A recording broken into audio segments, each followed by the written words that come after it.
A dar continuación a las actividades que se han venido realizando en los últimos meses, desde el año pasado. ¿Sí, pues, me escucha parado? No. ¿No?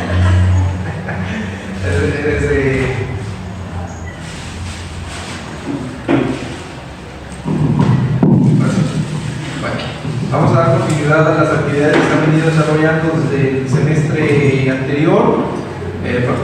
Particularmente desde las academias, las tres academias que tenemos en la facultad, que es la Academia, en este caso, de Historia de México, la Academia de Historia Mundial y que concierne en este momento a la actividad, que es la Academia de Teoría y Métodos de la Historia. Entonces, cada uno de ellos estamos realizando actividades académicas, talleres o conferencias, como va a ser el caso de este día, ¿no? Entonces, es una actividad más, es la primera de este año y de este semestre que inicia esta Academia de Teoría y Métodos, posiblemente continuará la de Historia de México y la de Historia Mundial para que estén enterados.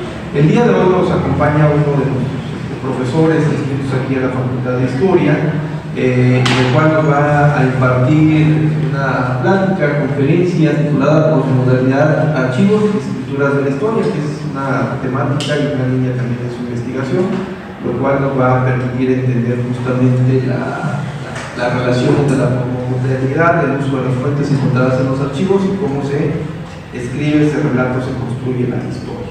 Me permitiré leer un resumen de su semblanza curricular para que ustedes lo conozcan un poco más. Él es egresado de la licenciatura en Historia de aquí de la Universidad de Michoacán, San Nicolás de Hidalgo, que es maestro en estudios rurales y doctor en ciencias sociales por el Colegio Michoacán. En su interés profesional se centra en la historia agraria de Michoacán, historia ambiental, historia cultural, historia oral, la cartografía histórica y la georreferenciación. En los últimos 20 años ha estudiado los cambios sociales en pueblos, ejidos, comunidades agrarias, sobre todo aquellos relacionados con las formas de organización, tanto política, la organización de sistemas de clasificación locales y las disputas también por la propiedad, así como el manejo de los recursos naturales. Sus investigaciones, si bien están focalizadas en ciertas áreas o localidades, estas son estudiadas desde amplias temporalidades o desde larga duración, como dijera el historiador. Me interesa resaltar también la huella que dejan los cambios sociales en el paisaje y en las formas como históricamente se han organizado los territorios. Actualmente se encuentra también desarrollando entre uno de sus proyectos más destacados el que se relaciona con la investigación con estudiantes de la Facultad de Historia, el cual analizarán los usos sociales de los espacios rurales y urbanos tanto en Michoacán entre 1881 y 1882. Dentro de sus publicaciones tenemos que es autor del Río Paticio, sitios históricos y aprovechamiento de su caudal en el siglo XIX y siglo XX, publicado en el año 2002 por la Universidad Nacional Autónoma de México, perdón, 2022 por la Universidad Nacional Autónoma de México. Asimismo, también es autor de textos rebeldes antiagraristas en el distrito de Pátzcuaro, el caso de José María Guizar y Ladislao Molina, publicado en el número 290 de la revista Historia Mexicana de octubre-diciembre de 2023. Es autor también del capítulo Mercado de Tierras y configuración de los sistemas de propiedad comunal, equidad y privada en el distrito de Pátzcuaro entre 1868 y 1940, publicado en el libro colectivo Tras las tierras comunales indígenas, los libros de escuelas y el liberalismo decimonónico en Michoacán. Así también es autor del texto Una historia agraria en mapas, publicado en el número monográfico sobre cartografías en la revista Ichan Ecológico de Ciesas.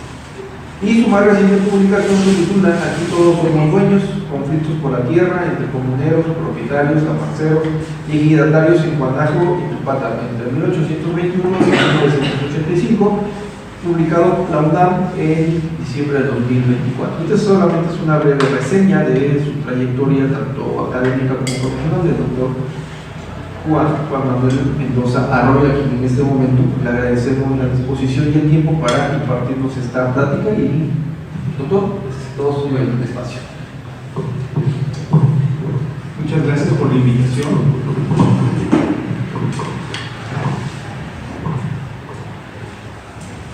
En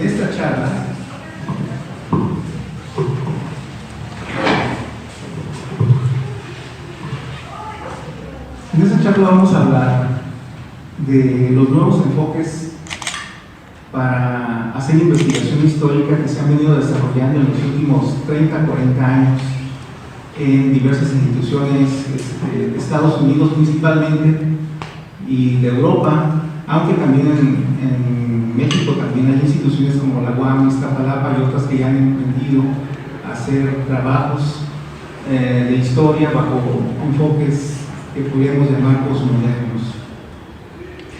En la charla vamos a ver esa relación que hay entre los enfoques posmodernos, la manera como el historiador se puede acercar a un documento bajo estos enfoques y cómo se puede escribir la historia desde otra perspectiva.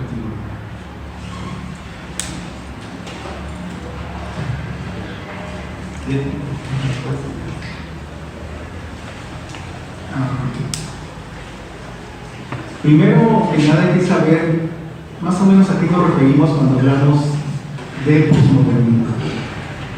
La posmodernidad es una palabra con distintos significados que dependen del contexto de su uso, pero también de las distintas áreas del conocimiento. Para los historiadores representa el desencanto de la idea de progreso. La posmodernidad es una época de cambios tecnológicos, sobre todo en los campos de la comunicación e información, y pese a estos desarrollos, la pobreza persiste, lo mismo que la degradación ambiental. Por eso hablamos de una idea de desencanto. Prácticamente a nadie le resulta extraño la coexistencia de fenómenos aparentemente contradictorios, como la reafirmación de identidades locales en un mundo cada vez más globalizado. Nos hemos acostumbrado a ver a indígenas del Amazonas usar el celular y mostrar a comunidades de miles de seguidores algunos aspectos de su vida en la selva o en sus aldeas. Nosotros mismos como historiadores nos ha dado por escribir historias marginales ante la desconfianza que nos generan los grandes relatos de las historias oficiales hegemónicas. Más o menos todo este tipo de cosas conforman la posmodernidad. Pero lo que considero importante para el tema que nos tiene aquí es cómo se entiende la posmodernidad en los ámbitos de la cultura y la filosofía. Pues la posmodernidad irrumpió cuestionando conceptos como la verdad absoluta, el progreso lineal y la objetividad, destacando la diversidad, la subjetividad y las múltiples perspectivas. Esto parece un cambio sutil, pero no lo es. Impacta prácticamente todos los aspectos de nuestra formación profesional como historiadores. Bueno, pero primero debemos, digamos, esta especie como de revolución en la forma de percibir el mundo parte de una idea muy sencilla. Los enfoques modernos consideran que lo que define los objetos, sus características, residen dentro de los objetos mismos. Desde la perspectiva posmoderna, la realidad es una construcción subjetiva, en donde lo importante es conocer al objeto a partir del punto de vista de la observación, es decir, quién y desde dónde se observa algo. En esta charla hablaremos de las transformaciones en las maneras de escribir la historia y en las formas como valoramos el trabajo documental en los archivos. Pero ¿qué es lo que dejamos atrás cuando asumimos alguna de las metodologías posmodernas como el constructivismo radical, la fenomenología o la teoría crítica? Primeramente habría que decir que lo que se queda atrás es el principal modelo de investigación desarrollado por los historiadores durante el siglo XIX y el siglo XX.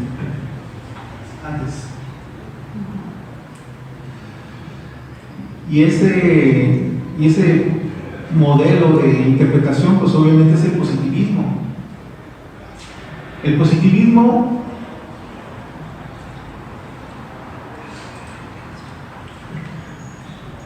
plantea primeramente la defensa de lo empírico. Tiene una unicidad de método, el llamado método científico, y tiene la objetividad como el requisito y el producto de la ciencia.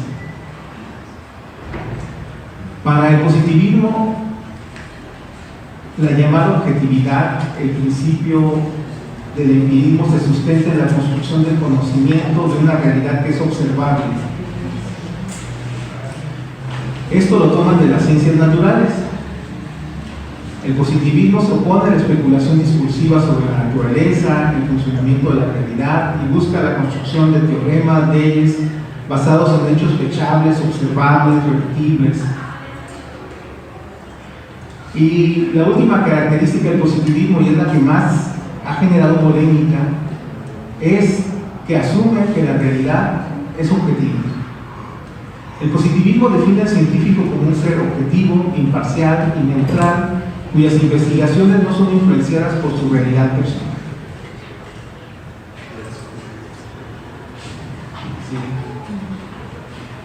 Sin embargo, hay una investigadora en Estados Unidos que se llama Laura Stoller.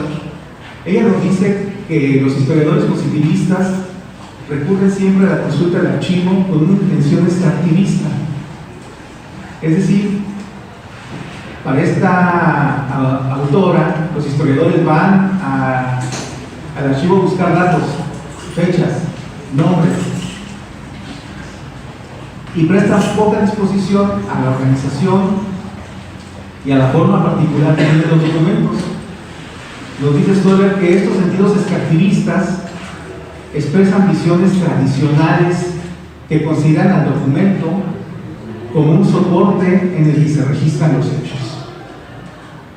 Nuestros profesores de técnicas de investigación, metodologías de investigación nos indican que la consulta de un archivo, el historiador va a ese archivo a recuperar, a seleccionar, a cuestionar, a analizar y sistematizar la información contenida en los documentos para con ello reconstruir el pasado a partir de la explicación de procesos de cambio social, los cuales, se nos dice, deberán ser expuestos a partir de criterios objetivos.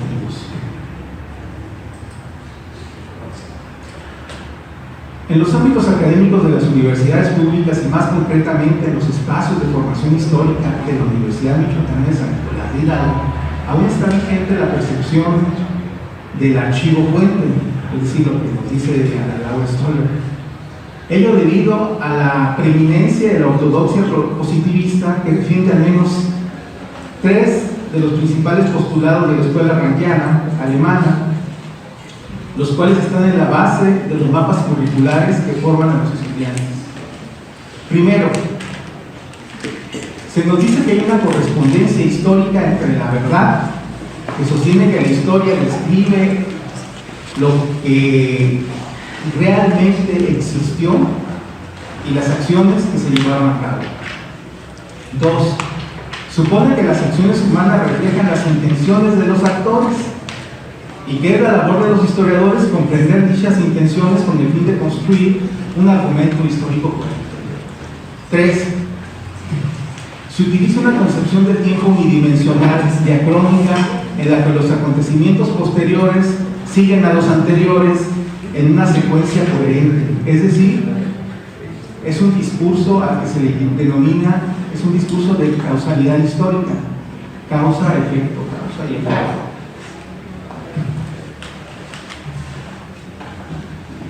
Esas características de las que Dominic Lacapra define como modelo documental autosuficiente separan al sujeto de investigación del objeto. Mediante una narrativa escrita en tercera persona que ordena las aseveraciones referenciales en forma de citas directas, resúmenes y paráfrasis. El modelo procura además la máxima contextualización del otro, mediante descripciones densas y narraciones que excluyen la implicación del observador y definen un tipo de discurso causal, constatativo y referencial. Cada que les digan a ustedes, tráiganme el contexto de algo, es prácticamente este modelo. En muchas de las versiones o en las metodologías postmodernas ni siquiera se plantea la idea de que existe un contexto de algo.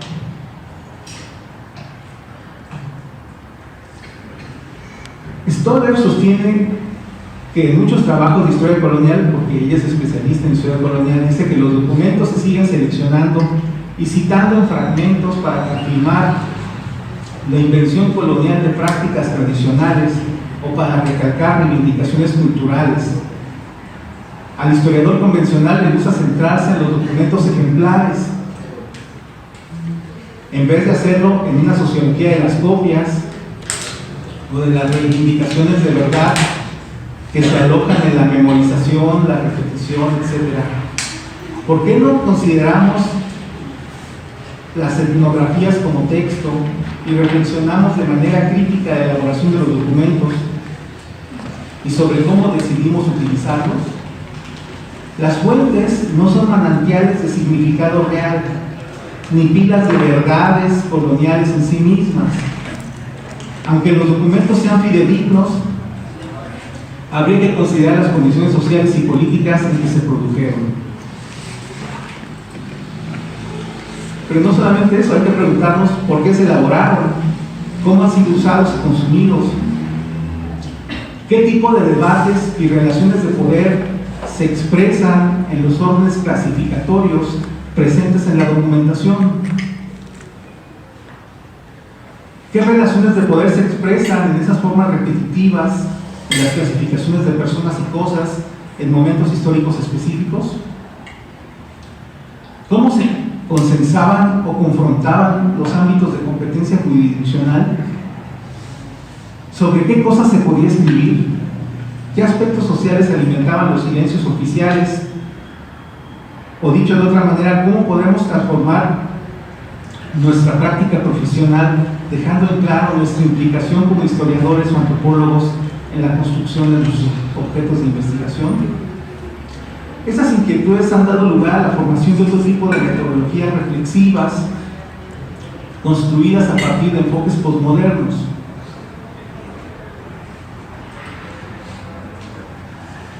Y me voy a regresar un poquito hacia el año de 1948, porque no, del otro lado.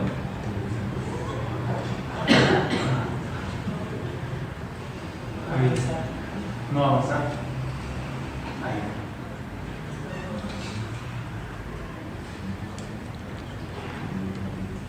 Este personaje es Claude Shannon. Él publicó en 1948 algunos teoremas que clarificaron el concepto de información. Este autor nos dio una serie de ensayos que son muy interesantes porque nos plantean una especie de fórmula para valorar la información que nosotros observamos en un archivo. Para este autor nos dice el objetivo, existe la objetividad, el objetivo es el acontecimiento. Las cosas ocurren independientemente de nuestra voluntad. Sin embargo, al momento de que nosotros percibimos el acontecimiento, adquiere un valor informativo. Es decir, no metemos en nuestra cabeza el acontecimiento. Lo que metemos en nuestra cabeza es la información que tenemos sobre ese acontecimiento. Y esa información depende de qué, de dónde, de qué punto de vista se le observe. ¿Y cuál es ese punto de vista del observador? El punto de vista del observador depende de quién soy yo como observador, cuál ha sido mi historia, cómo me he formado, cómo esa formación específica condiciona mi mirada, cómo estoy posicionado en una red de relaciones de poder al momento de la observación. O sea, son un montón de cosas las que definen la posición del investigador al momento de observar y definir aquel hecho informativo. Entonces dice, para poder saber el valor informativo de la información, es decir, lo que nosotros captamos de la realidad, debemos al menos de considerar tres cosas, nos dice Shannon. Su grado de probabilidad, que tiene que ver con el grado de certeza, es decir, con la construcción de entendimientos sociales sobre la realidad, es decir, si arrojo un objeto al cielo por gravedad caerá, hay un enorme grado de certeza en eso. Hay muchos conocimientos con un alto grado de certeza. Dice, hay que comprender cuál es el grado de certeza de esa información. En segundo lugar, para poder valorarla, hay que ver su grado de pertinencia. Quiere decir que tenemos que observar el valor situacional o el valor hegemónico de algo. Es decir, qué condiciones de posibilidad existen para que una práctica sea normalizada o sea considerada como natural o incuestionable. Y si es natural e incuestionable, es asumida. Entonces, buena parte de nuestra percepción de la realidad tiene que ver con la manera como asumimos cosas y las internalizamos. Asumimos un orden social arbitrario y lo internalizamos. Y eso condiciona nuestra mirada también. Y por último, ver su efecto o valor en juego o valoración ideológica. Es decir, son las tres cosas: lo hegemónico, lo ideológico y los grados de certeza. Lo ideológico tiene que ver con las cosas que están a debate, las que están vinculadas a relaciones de poder y que nosotros como observadores las vinculamos con el interés de alguien, con el interés de alguien que tiene que ver con ese objeto que estamos observando.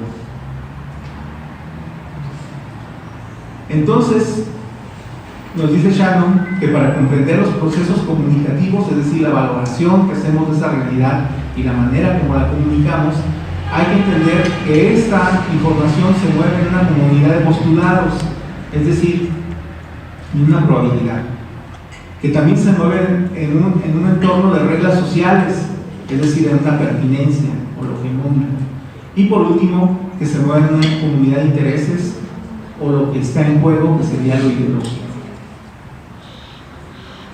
O sea, estos tres parámetros son, si quieren ustedes, parámetros muy generales para hacer una valoración de la realidad, pero son, si nosotros como historiadores tenemos la disciplina de observarlos, enriqueceremos nuestro punto de vista analítico sobre cualquier cosa, sobre cualquier hecho informativo.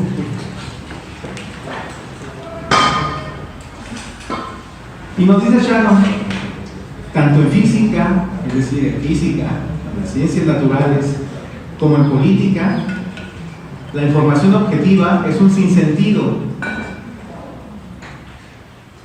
Y en el universo de la comunicación, nada es colectivo sino es primero individual. Y nos dice Shannon, en la producción de la información, cada individuo es el centro de todo. Ahora bien, ¿de qué manera este giro en nuestras maneras de percibir nuestros objetos de investigación ha transformado las prácticas de investigación modernas para dar paso a las nuevas metodologías que diversos estudiosos definen como posmodernas? Y vuelvo. Dale a pásale al siguiente.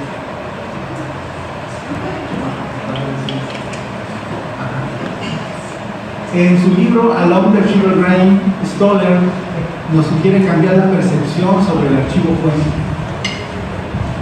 para entenderlo como un espacio de muestras representativas de conocimiento que son puestas a prueba. Aquí los géneros archivísticos, la cultura de la documentación y las convenciones archivísticas expresan relaciones de poder y tecnologías de control gubernamental.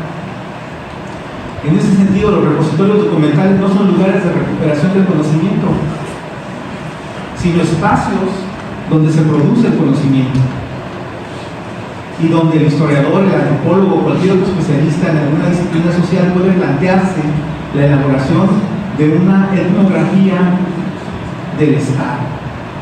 El archivo trasciende esa condición de espacio de resguardo documental para ser un espacio en el que se producen hechos y taxonomías sobre las que descansa la autoridad del Estado.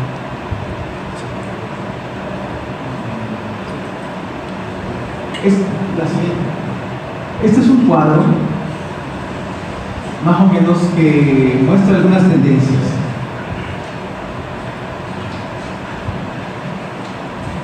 La tendencia positivista, que en su aspecto ontológico nos marca una realidad objetiva y medible, que recurre a metodologías cuantitativas que sus métodos son los estudios del caso, la experimentación, la descripción, los discursos lógico-cronológicos de los historiadores, utilizando cuestionarios, observación, análisis documental, pero es el análisis documental del contenido, no de la taxonomía. Esa es una diferencia entre positivistas y posmodernos, entre modernos y posmodernos. Pero hay otras interpretaciones, como el interpretativo, que nos dice que la realidad es subjetiva y múltiple, que tiene estrategias metodológicas cualitativas, que hace etnografía, estudios de caso, que lleva diario del campo, observación participante, historias de vida, etc. La constructivista, que tiene que ver con los enfoques del neomarxismo o de la economía política, que hablan de que la realidad es una construcción social y para ello generan metodologías como las llamadas metodologías del campo social, que han sido desarrolladas por investigadores como William Bosbury, Jan John Pomarov. Hay un montón de investigadores que están siguiendo esta tendencia del campo social a partir de enfoques de la economía política. Y sus metodologías son cualitativas, hablan de interaccionismo simbólico, teoría fundada, nociones de campo, también recurren a todas las técnicas que ha desarrollado la antropología, por ejemplo. Y la teoría crítica, que es la que incorpora más los sentidos reflexivos de la historia, que dice que la realidad es transformable. Es decir, estamos implicados en esa realidad, estamos implicados por el hecho mismo de que al momento de analizarla nos planteamos transformarla. Sus metodologías son cualitativas, sus métodos son investigación-acción, investigación participante, etc. Y sus técnicas son identificar grupos focales, campos de fuerza, etc. ¿La que sigue? Bueno.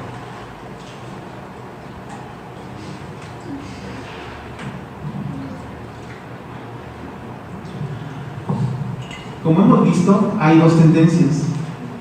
En una, la historia es la construcción objetiva del pasado. Es la construcción de secuencias causales. Es la construcción de un tipo de discurso lógico-cronológico que describe procesos a partir de cómo se van construyendo estas acciones de individuos y grupos, etcétera, pero se está construyendo una historia sobre lo que pasó. Y por otro lado están los enfoques posmodernos, que dicen que primero tenemos que entender otros elementos de cómo es que se construye esa realidad en el tiempo en el que se construye, que busca la construcción de una historia no lineal, sino una historia de múltiples voces. Pero ¿cómo se construyen las múltiples voces si el que está narrando la historia necesariamente tiene que describir la implicación del investigador en la historia que construye? Pues ese es el gran reto de la historia posmoderna. Pero la historia posmoderna nos plantea, a diferencia de los enfoques positivistas, nos plantea la posibilidad de hacer una etnografía en los archivos. Es decir, que podamos recuperar algunas técnicas de la antropología y usarlas en el quehacer del historiador.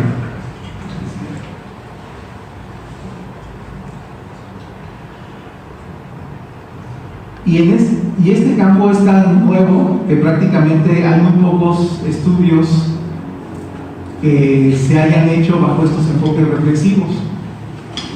Por lo tanto, no hay una metodología consensada. Hay muchos esfuerzos desde muchos caminos para lograr esto. Yo lo que les voy a platicar es como mi experiencia, cómo lo he intentado hacer yo para tratar de hacer algo que se conoce como etnografía en archivo. Primero que nada, lo primero que hay que saber es que todo archivo tiene una historia institucional, hay que conocerla. Pero ese conocimiento de esa historia institucional del archivo no tiene que ver solamente con el archivo, o sea, con el hecho de decir cuándo se fundó, cómo se organizó, etc. Sino que debemos de comprender algo más general, que son los procesos de formación del Estado. En la Facultad de Historia llevan ustedes la materia de Historia de México. Pues la materia de Historia de México puede ser enseñada de dos maneras. Una, a partir de la descripción de hechos, datos, fechas y procesos, y la otra, a partir de ver la manera como esos hechos, datos y procesos van conformando los procesos de formación del Estado. Es decir, cómo se crean las instituciones públicas, las prácticas sociales, cómo se ordena la sociedad, el territorio, los ámbitos de jurisdiccionales, cómo se agrupan las personas dentro de este entramado social que es el Estado. Y no me refiero solamente a las instituciones, porque el Estado, los procesos de formación del Estado, se construyen por todos y cada uno de nosotros, a partir de la manera como nos agrupamos, como participamos de las políticas públicas, etc. Es decir, es una noción más amplia y compleja de lo que es la formación del Estado. Y para comprender esta noción, les recomiendo la lectura de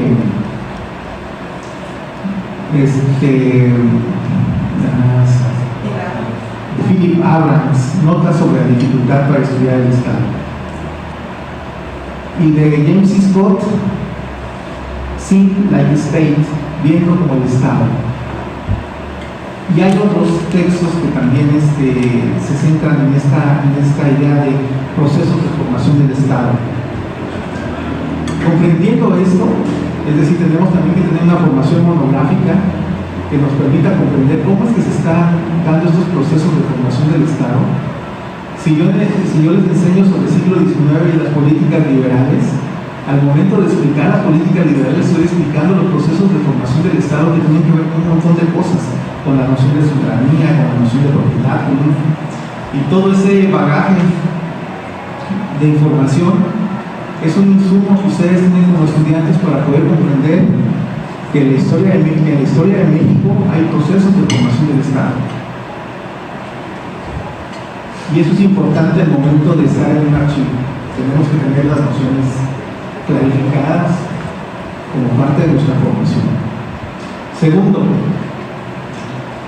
hay que identificar el tipo de documentos, sus partes, el emisor, el receptor, pero sobre todo en qué parte de un proceso burocrático va el asunto que estamos viendo.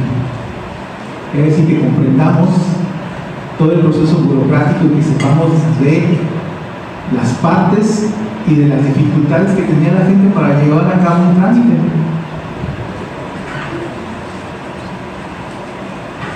Es decir, identificar los elementos que tiene un documento. La tercera parte, o lo tercero que se debe hacer cuando uno va a un archivo, es preguntarse qué sistema clasificatorio tiene el documento. Es decir, revisen el documento y vean la manera como se nombran y ordenan a las personas. ¿Qué etiquetas se usan? ¿Cuáles son los criterios de clasificación? Lo segundo es que también se van a ordenar objetos.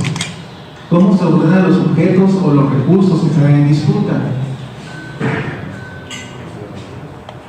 Ahora bien, ya tenemos todo eso. Tenemos que preguntarnos que esa clasificación es arbitraria y que también responde a relaciones de poder. Entonces, pasamos a lo siguiente, que es preguntarnos cómo esta taxonomía expresa diferencias sociales, jerarquías, criterios de inclusión y exclusión, cómo se justifican estos criterios en el tiempo que estudiamos la construcción de dichas diferencias. Al preguntarnos por las jerarquías, por los criterios de inclusión y exclusión, por ejemplo, estamos revisando documentos agrarios. ¿Quiénes pueden ser considerados agrarios? ¿Quiénes no? ¿Y por qué? Estamos entrando en criterios de inclusión y exclusión, en la delimitación de fronteras simbólicas. Entonces, ahí ya estamos más allá de ver al documento como un archivo fuente. Ahí estamos ya entrando al campo de la etnografía. Preguntarnos cómo es que se construyen las diferencias. Pero obviamente esta información no la vamos a desprender únicamente del documento que estamos observando, porque para comprender esas diferencias sociales necesitamos buscar fuera del documento otro tipo de información complementaria. Es decir, el historiador tiene que construir inferencias, tiene que ir tejiendo las redes de relaciones sociales que otorgan sentido a los criterios clasificatorios que estamos observando en los documentos.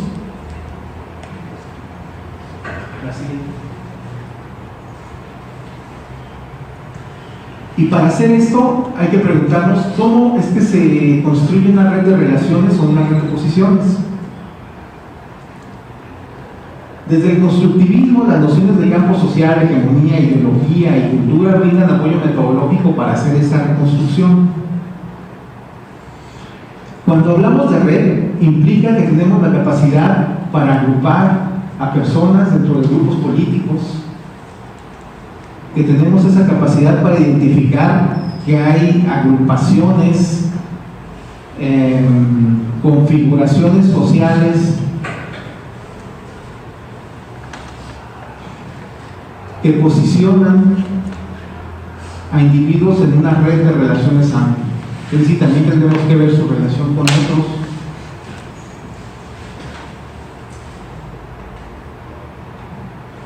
Y esas relaciones, en torno a qué las vamos a ir juntando o agrupando, cómo las vamos a ir construyendo esas relaciones, esos grupos, cómo es que se agrupan, cómo es que se relacionan, en función de qué los agrupamos y los relacionamos. Pues en función de la propia delimitación del objeto de estudio que estamos haciendo. La delimitación del objeto de investigación es la que nos va dando pie a buscar las redes de relaciones que los ubican.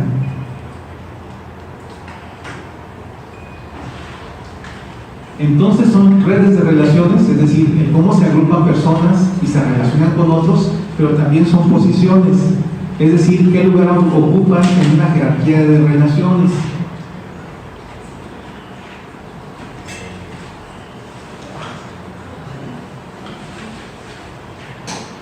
Y luego, y para saber la ubicación de cada persona en esa red de relaciones, hay que tener en cuenta dos cosas. Están posicionados en función de relaciones de poder, y que las relaciones de poder son de dos tipos principalmente: las que están desvinculadas de la acción, es decir, aquellas relaciones de poder que están implícitas, que se vinculan a nociones hegemónicas, a internalización de postulados, que se vinculan a los silencios, es decir, que actuamos en un orden determinado sin cuestionarlo. Ese no cuestionamiento es que estamos asumiendo relaciones de poder que no son visibles, que están desvinculadas de la acción, y las otras que están vinculadas a la acción tienen que ver con la lucha y la confrontación de los grupos.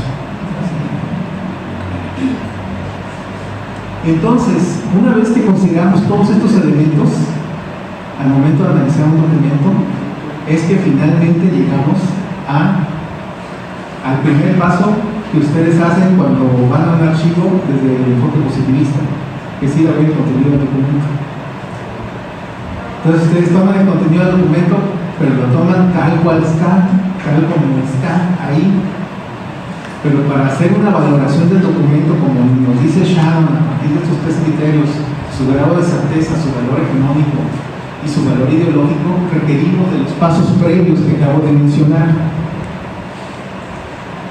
Es decir, comprender el entorno clasificatorio, las jerarquías, cómo esas jerarquías y clasificaciones dependen de relaciones de poder. Ya cuando hemos valorado todo ese conjunto de cosas, vamos a mirar de manera distinta el contenido del documento. Y esa valoración, y al hacer esa valoración ya estamos en el camino de hacer etnografía de archivos. porque nos preguntamos por los criterios de diferenciación, por las relaciones de poder, por la construcción de fronteras simbólicas, por todo este conjunto de cosas que hacen los antropólogos al momento de estar en campo. Nada más que nosotros estamos haciendo desde una china. Ahora bien,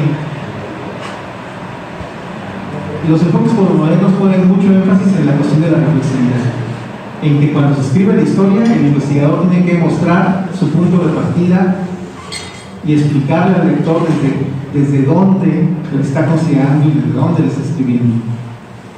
¿Sí?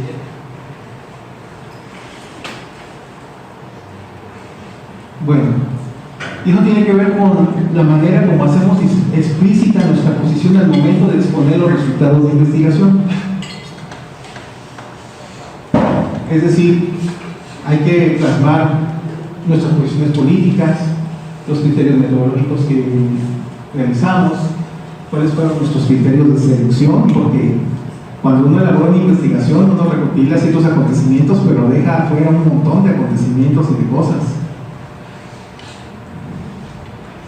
Es decir, hay que ver la manera como el investigador intervino en la delimitación del objeto de investigación.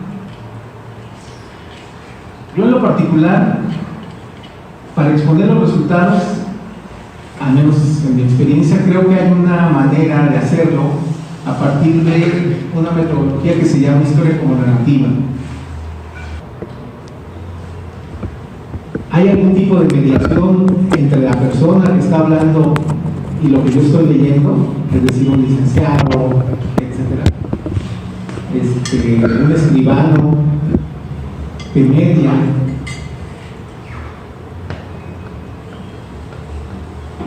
Es decir, ubicarlas en una red de relaciones. Segundo, ¿cómo los vamos a usar? Esos testimonios. Si los vamos a usar como un apoyo a nuestra narrativa maestra, hay que describir su posición, su ubicación y ver cómo apoyamos el contenido de esa narración en el argumento que estamos construyendo como historiadores. Pero una cosa muy distinta es si vamos a agarrar lo que dice otra persona para contradecirlo. Es decir, para decir nosotros en nuestra narrativa maestra una cosa diferente a lo que ese informante nos quiere mostrar. Y para hacer eso hay que hacer análisis de discurso, es decir, retomar lo que dice la persona, analizar su estructura, defragmentarlo, es decir, ver en dónde radican las cargas de significado dentro de esa, y hay que hacer una reconstrucción de ese discurso para darle un sentido diferente del cual tiene. Entonces, a partir de esto podemos construir una historia que, si bien es reflexiva y bien y más o menos va definiendo la posición del autor al momento de escribir, también es una historia que incorpora múltiples voces y que clarifica las opiniones de otros autores, los testimonios de otras personas, etc. Bueno, pues más o menos eso es lo que, dentro de mi experiencia, puedo decir que los nuevos enfoques de historia reflexiva, historia como narrativa, historia crítica, hacen a partir del punto de vista postmoderno. Son enfoques metodológicos nuevos que implican un acercamiento diferente de los documentos, que implican otras metodologías, también el uso de técnicas particulares y el hecho mismo de que empezamos a ver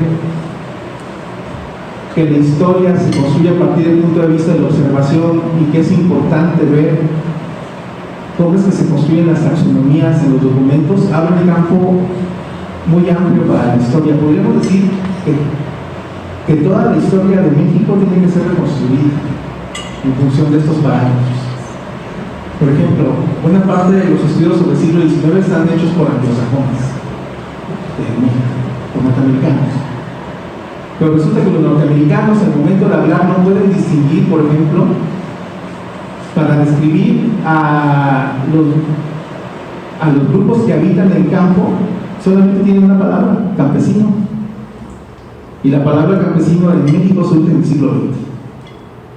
Y justamente por la mediación de estos reporteros que llegan durante la Revolución y que comienzan a introducir el término en México. Pero en México teníamos otras palabras para designar la noción de campesino. Entonces, esta dificultad de traducción implica que ya muchos de estos estudios tengan limitaciones metodológicas.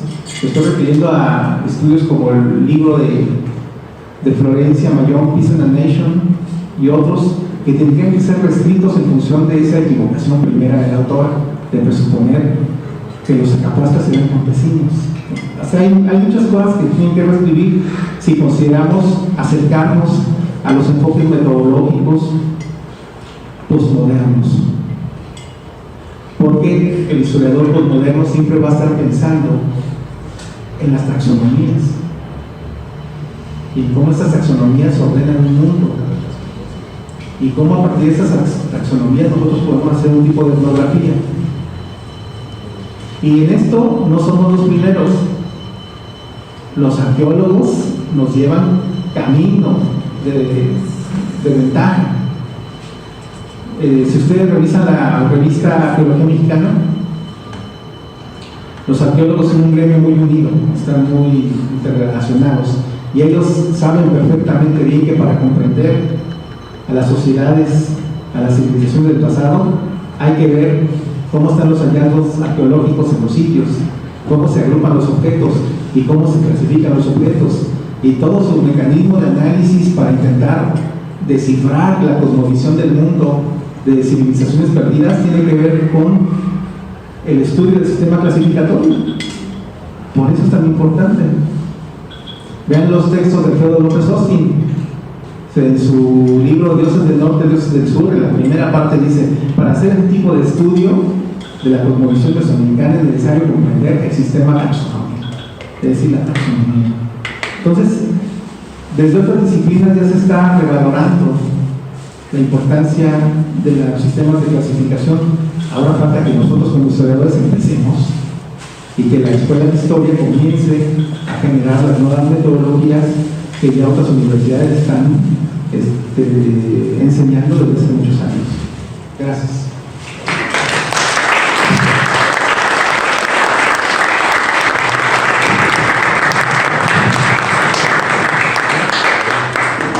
Agradecemos al doctor Juan Manuel Mendoza por esta interesante conferencia, la posmodernidad de archivos y la escritura de la historia, en la cual dio ejemplos, definiciones, conceptos y categorías para el análisis y la reconstrucción histórica. No sé si el público que hoy nos acompaña tiene alguna pregunta, algún comentario.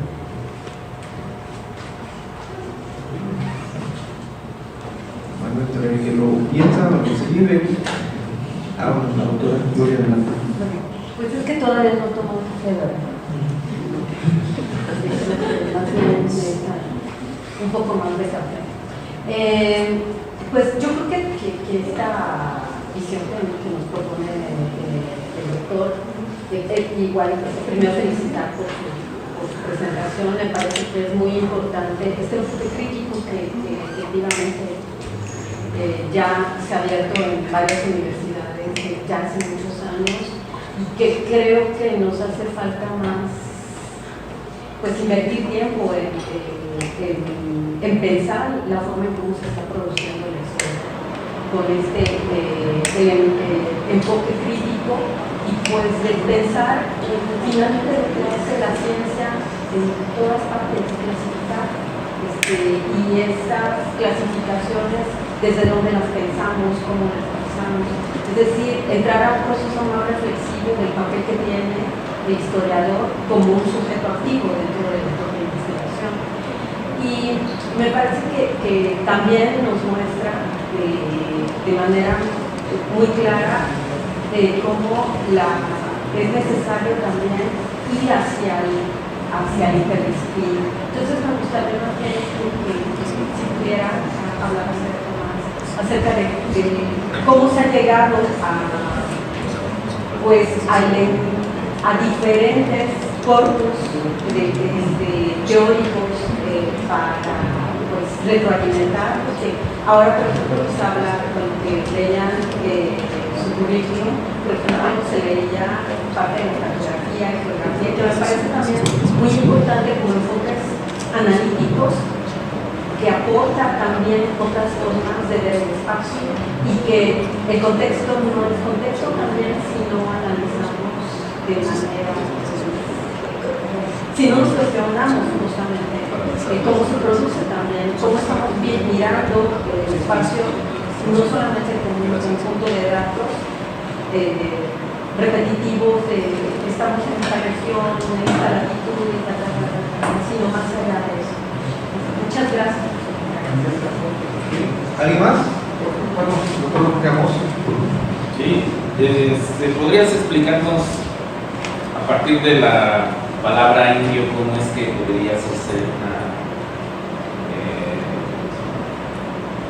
un ejemplo de cómo se construían estas taxonomías en el archivo, cómo podría, digamos,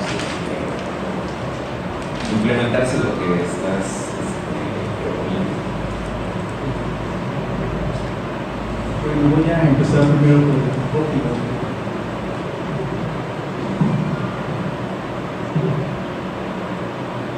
Cuando nosotros vamos a los archivos coloniales, sobre todo si revisamos documentos generados por autoridades españolas, veremos que se utiliza mucho la palabra indio. Y lo vamos a encontrar a lo largo de los archivos coloniales, pero sin embargo cuando pasamos a archivos del siglo XIX, veremos que la palabra indio ya no está, que ya la sustituyeron por la palabra indígena. Entonces,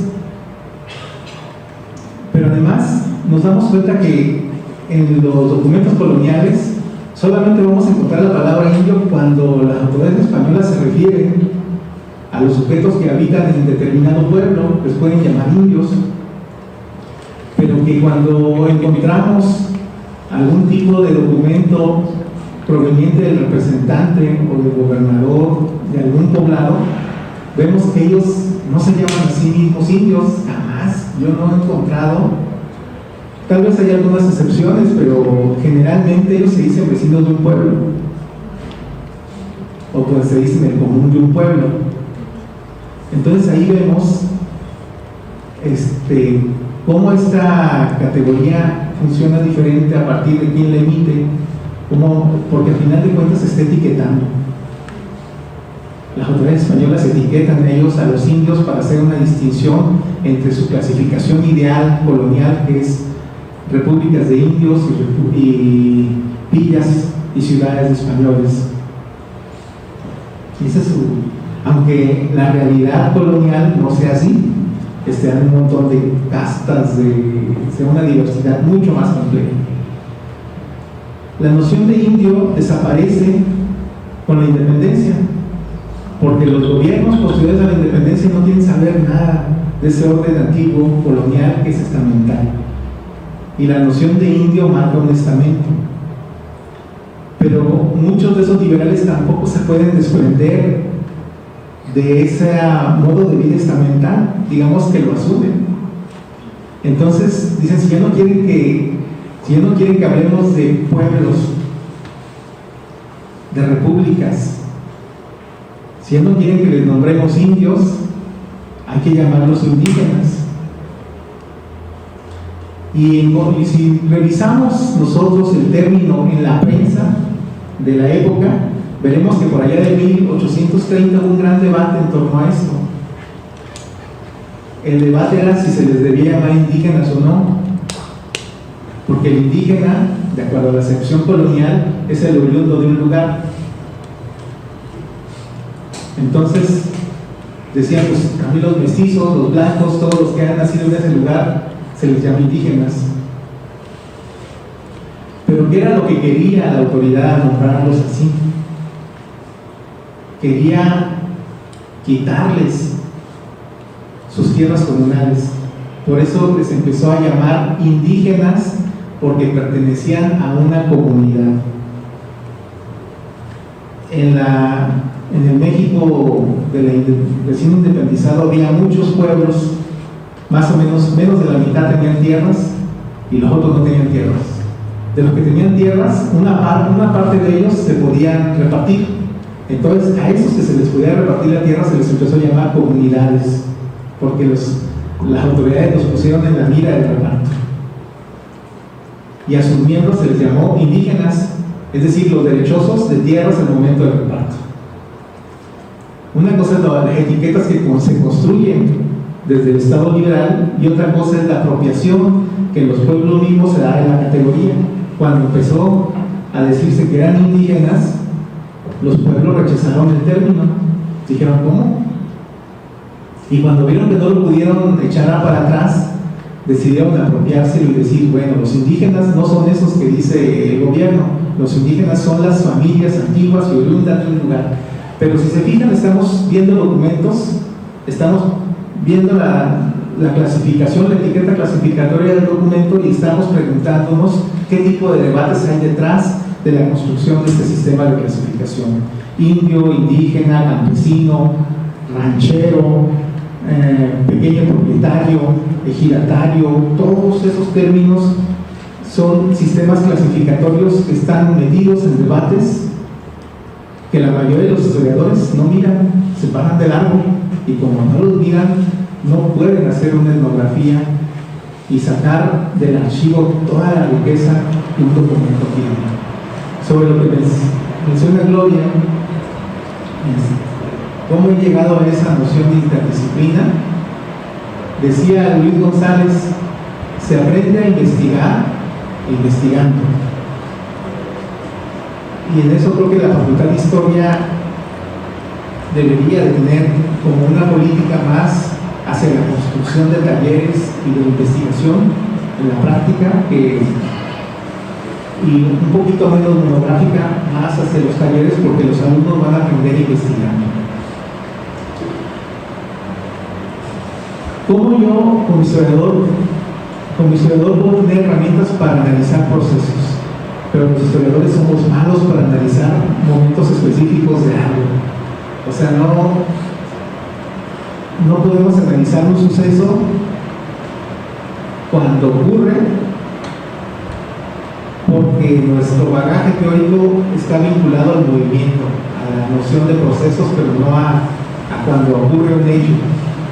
Para ellos, los antropólogos tienen las descripciones densas y los análisis situacionales. Entonces, si recurrimos a la antropología para ver cómo cuando ocurre un suceso, diversos sujetos sociales están posicionados en una red de relaciones, y vemos cómo a partir de esa red de relaciones se van construyendo diferencias, y vemos que es una frontera simbólica, y vemos un montón de cosas y de herramientas de la antropología, vamos a poder desarrollar qué fue lo que ocurrió en ese momento, para después retomar nuestra noción de historia y poder ver que esos flashazos o fotografías corresponden a un proceso. Por ejemplo, la historia como narrativa, el esquema para presentar los resultados de investigación histórica se debe a ese intercambio fructífero que hubo entre historia y literatura. ¿Cómo se construye una argumentación? ¿Cómo podemos desarrollar un arranque en el argumento? Un desarrollo en donde metemos el clímax narrativo de algo para darle énfasis a lo que queremos desarrollar, y cómo generamos una conclusión. ¿Cómo podemos llevar la narración como en dos tiempos? Primero, definiendo la narrativa maestra, y segundo, llamando a compadecer. Decía Monique Milten, quien es una de las principales autoras de esta metodología, decía, es como una especie de historia entre caballeros, porque cuando empezamos a construir la historia, el historiador lleva la batuta, lleva la narrativa maestra, pero como es un caballero, va a presentar al otro que va a hablar, y al momento de presentarlo va a decir quién es y desde dónde está hablando, es decir, qué lugar ocupa en una red de relaciones, quién es él. Y para eso recurrimos a herramientas de la antropología. Hay que saber la historia de vida del hombre, cómo está posicionado en redes de relación del poder, de tal manera que su historia es marginal o es hegemónica. Y ya vamos comprendiendo, lo vamos presentando y vamos dando elementos al todo sobre quién es ese que está hablando. Y así vamos construyendo esta historia que, si bien aclara la posición del investigador al momento de escribir, también es una historia que no es única, sino que es una historia como heteroglosa, que sobrepone muchas glosas, que la hace más rica, más diversa, más interesante, más compleja, pero sobre todo que ya no es una historia causal. La historia causal siempre genera discursos simples, predecibles. Mis maestros del colegio, cuando presentaban mis avances, cuando veían esa predecibilidad, le ponían a un lado una anotación que decía exceso de causalidad. Entonces decía, aquí como que estoy cayendo en algo que no es creíble. Entonces, para evitar la causalidad es necesario hacer este tipo de historias en donde está tu voz, pero también llamas a comparecer a otros, etc. Y todo esto solamente es posible si lo hacemos en la interdisciplina, porque con las meras herramientas del historiador no es posible. Muchas gracias. ¿Alguien más? Yo tengo una última pregunta, más que nada, o una recomendación. A los estudiantes, regularmente me preguntan con los estudiantes de segundo y de sexto grado de epistemología y historia de México, de teoría, también teoría. Regularmente, que pareciera que los estudiantes están obsesionados, o hemos también en algún momento obsesionado con la visita del mayor número de archivos que podamos hacer para nuestras tesis o investigación, y la mayor cantidad de expedientes o de legajos que podamos consultar, y en mayor cantidad de documentos que podamos citar, y eso validaría que estamos haciendo una tesis histórica en ese sentido. Y me preguntaba, en función de eso, después de la crítica que nos hace el doctor a los historiadores, ¿no?, cómo analizamos y reconstruimos, ¿qué tan vigente es esa forma de hacer la historia el día de hoy? Porque yo siempre les digo, los historiadores ortodoxos dicen que si no tiene un documento de archivo no es una tesis histórica en ese sentido, cuando hay otras fuentes de información también que se necesitan interpretar, y más que nada también porque en esta reforma del plan de estudios, sobre todo de México contemporáneo del siglo XX, hay una parte en la que se habla de la historia del tiempo presente también, ¿no?, la historia reciente. Entonces, ¿qué tan válido puede ser que sí, pero qué tan necesario es que los estudiantes se aboquen a buscar la mayor cantidad de documentos en los archivos para justificar o validar sus proyectos, en este caso de coordinación de tesis? Bueno, eso tiene que ver con que si el estudiante quiere hacer un tema en particular y se va a buscar información del archivo, lo que va a pasar es que va a estarse dando el toque sobre la pared una y otra vez hasta que se canse, digamos, una buena tesis, porque es mucha información. Generalmente lo que se hace es, con la ayuda de sus profesores, tienen que delimitar un objeto de investigación. Entonces, el objeto de investigación son las redes de relaciones que lo explican. Y en función de esas redes de relaciones que voy a ir al archivo, a este archivo o a este otro. Es decir, voy a tratar de cubrir la red, y para cubrir la red necesito información, y para ver esa información voy a ir a revisar algunos archivos que ocupo, o voy a tratar de solventar la manera de reconstruir esa red de relaciones. Pero estamos hablando de análisis cualitativos también, de que ustedes pueden tener un solo expediente y de repente el expediente es tan rico que el puro análisis taxonómico del expediente les da los elementos suficientes como para hacer una tesis. O sea, no fue tan necesario a tantos archivos. Por ejemplo, en mi caso, que yo hice en el último libro que publiqué, hice un estudio sobre cómo se construyen las configuraciones sociales de dos pueblos, es decir, cómo se construye la comunidad indígena, el ejido, etc. Y lo hago desde el año de 1674 hasta 1985. Obviamente que es un espacio muy acotado, pero la temporalidad es muy larga.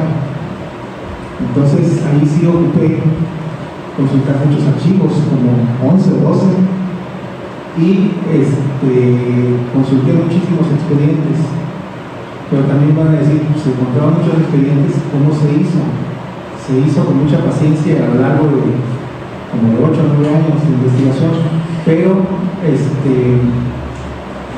a ustedes como estudiantes hoy ya tienen herramientas tecnológicas buenísimas. Para buscar la información de archivos hay que hacer en base de datos, y para ir generando los debates, los estados de la cuestión sobre determinado tema, que han escrito sobre determinado tema, cuando estén redactando en Word tengan a su lado un gestor bibliográfico. Yo les he recomendado a mis estudiantes que no pueden estar sin el uso de un gestor bibliográfico como Mendeley, porque están redactando y tienen toda su biblioteca en lado. Entonces, tienen muchas técnicas y hay muchas maneras ahorita de acceder a la información. Entonces, incluso son manejo de bases de datos documentales, pero también es importante que como estudiantes accedan, aunque no hagan cartografía, accedan como una condición básica de su formación al manejo de programas de georreferenciación, porque toda la información sobre este país está siendo georreferenciada. ¿Por qué? Porque estamos viviendo sociedades de información tan complejas, hay tanta información que es imposible valorarla, como se hacía antes en gráficas, en carpetas, etc. Es imposible, es mucha información. La única manera que se puede hacer un análisis de esa información es comparándola y sobreponiéndola sobre el espacio. Entonces toda la información ahorita está georreferenciada. Me refiero a información sobre índices de delincuencia, consumo per cápita de mercancías, población migrante, todos los aspectos sociales están georreferenciados, y hay cientos de sitios web que les dan acceso a los archivos SHP. Un archivo SHP se compone de 4 elementos, uno de ellos es la base de datos, y se accede a la tabla de base de datos para ver la información que está en un espacio, pero sobre todo se puede usar esa información, se puede transponer con otra, y tenemos esas herramientas ahora. Por eso, y qué bueno que la Reforma Plan de Estudios metió una materia de cartografía y metió tecnologías de la información, porque es medular que las nuevas generaciones de estudiantes aprendan a analizar un archivo SHP, a ver qué información tiene y aprendan a usar. Y los que ya van muy adelantados, que van a salir, que en algún momento antes de que salgan les podamos dar un curso para decirles cómo se hace eso, para que puedan tener acceso a mundos de información y puedan manejarlo. Y ya si en su tema pueden usar cartografía, pues también que aprendan a hacer mapas. Eso es ya como complementario. Lo importante es que sepan cómo ver la información georreferenciada. Eso es lo básico para un estudiante. Bueno, pues muchas gracias, doctor, por su interesante intervención. Le agradecemos su tiempo y la disposición por impartirnos esta conferencia, y bueno, a continuación le entregué su constancia y me permito leerla.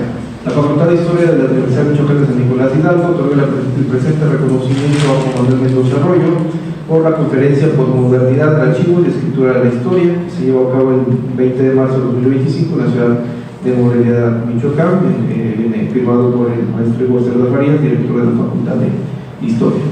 Muchas gracias.